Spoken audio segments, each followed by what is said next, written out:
Quando a gente se desespera, dando a continuidade aqui, o Deus que controla, porque essa é a palavra que Deus vai conversar com Jó no capítulo 38, 39, 40. Do livro de Jó, Deus vai conversar com ele sobre a questão de como ele controla todas as coisas. Deus não vai responder o que ele quer. Deus só vai mostrar como que ele controla todas as coisas, como ele controla. E sobre essa questão de nós deixarmos a gravidez fluir e Deus no controle de todas as coisas na nossa vida, a gente vê que Jacó, ele tinha um desejo de ter o direito da primogenitura. Havia um desejo grande. E então ele começa a ver o tempo passar, ele vê o seu pai ficando velho. E aí, em certo momento da vida, ele vê o seu irmão com fome, onde Esaú vende o seu direito de primogenitura por um prato de lentilha. E tudo isso Jacó vai fazendo. A Bíblia também diz que ele vai passar pelo nome do seu irmão diante do seu pai. E ele vai usar o nome do seu irmão. Vai usar o nome do seu irmão para poder receber a bênção da primogenitura. Só que não precisava de nada disso, porque Deus, quando chega no tempo, ele mesmo cria maneiras de cumprir a promessa dele na nossa vida. Basta nós ficarmos nele aguardando aquilo que ele tem para fazer. Eu tenho para mim que lá na casa de Labão tinha duas filhas. Na minha loucura, né? No meu delírio das escrituras, né? Um era maior, outro era menor. Mas Jacó e Esaú também era considerado com um maior e outro menor. Então vamos dizer que elas eram gêmeas também. Uma casaria com Jacó, a outra casaria com Esaú, e estava tudo certo.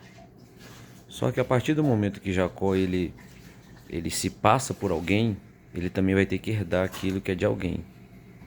Então ele vai ter que casar com aquelas duas mulheres. E a gente sabe todo o problema que ele vai sofrer a sua vida inteira, de todo o sofrimento que ele vai ter, porque Deus faz tudo perfeito.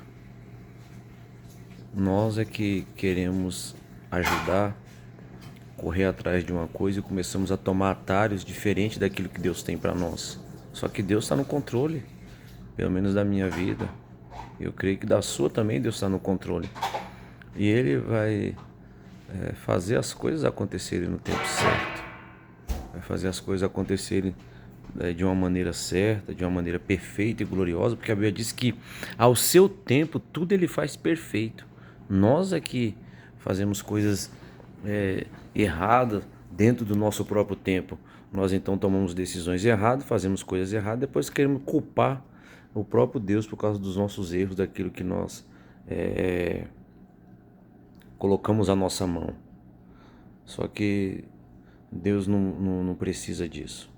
Então a gente vê que Jacó ele toma essa caminhada. Por quê? Porque ele vai ter que herdar aquilo que ele pegou o nome dele, colocou o nome dele de Esaú também. Então agora ele tem duas personas. Ele é Jacó, ele é Esaú. Então quando ele chega lá na cidade, ele vai ser enganado pelo Labão, né? Porque ele vai ser enganado porque ele é duas pessoas, então ele precisa de dois casamentos. Porque ele vai ter que pegar o casamento do irmão dele. Eu estou fazendo aqui uma conjectura minha. Se você quiser mergulhar nas escrituras, nessa visão, vem comigo, abre aí e dá uma olhada. Então, porque quando você se passa por alguém, você herda também as coisas daquela pessoa. E ele se passou e ele herdou por quê? Porque ele quis antecipar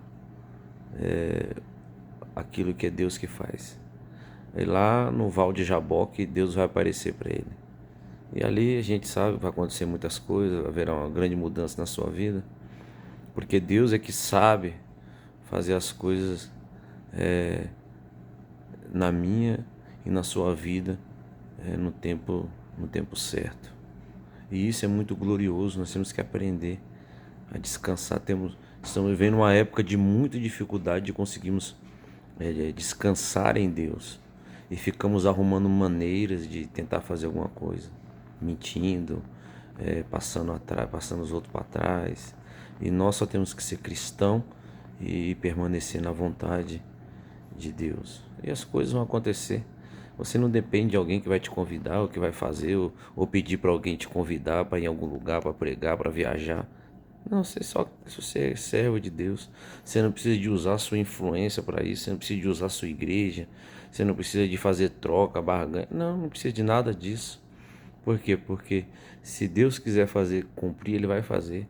Ele vai fazer no momento certo, Ele vai levar, as portas vão se abrir, a coisa vai acontecer, um telefone vai tocar, um e-mail vai chegar, uma mensagem vai vir, e Deus Ele vai fazer isso porque Ele é poderoso para fazer. E quando nós deixamos as coisas acontecer da maneira que Deus quer, nós reconhecemos que Ele é poderoso para fazer. E não esperamos chegar no Val de Jaboque para ter uma mudança, todo machucado, todo cansado de 25 anos de trabalho da vida, porque ficou tentando buscar uma coisa que está em Deus e que depende dele para chegar na minha e na sua vida. Né? Que tem de gente aí machucado, arrebentado, porque tomou essa caminhada. E a gente vai se machucando no caminho, porque nós somos tendenciosos a isso, a nos desesperarmos diante das coisas que estão acontecendo. Então nós temos que ter paciência. Deus não é micro-ondas, Deus não é air fry, que as coisas podem ser modernas, mas Deus continua sendo o mesmo. Nós temos que aguardar nele, orar e buscar e esperar aquilo que ele tem para fazer.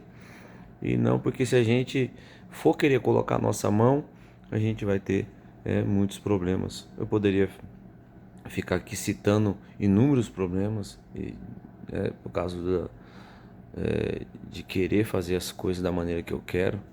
Né? A gente pega a Sara e mandou Abraão se deitar com Agar, e de repente Deus aparece e fala: eu vim trazer o filho que eu te prometi. Mas já tem um filho aqui, mas não é o que eu combinei com você. Isso aí foi aquilo que você botou a mão e por um momento você achava que isso era oportuno e você colocou a mão nisso daí. Agora tá aí o problema que você arrumou. Por quê? Porque eu sempre digo que quando acaba a nossa fé, a gente usa os nossos argumentos. Por quê? Porque não temos mais fé para acreditar em Deus. Então a gente começa a usar só argumentos, né? Começamos a usar as coisas que estão em volta de nós porque não temos fé para permanecer firme ali, parado, aguardar o livramento do Senhor. Não conseguimos permanecer firme nesse propósito, né? Nisso que Deus tem.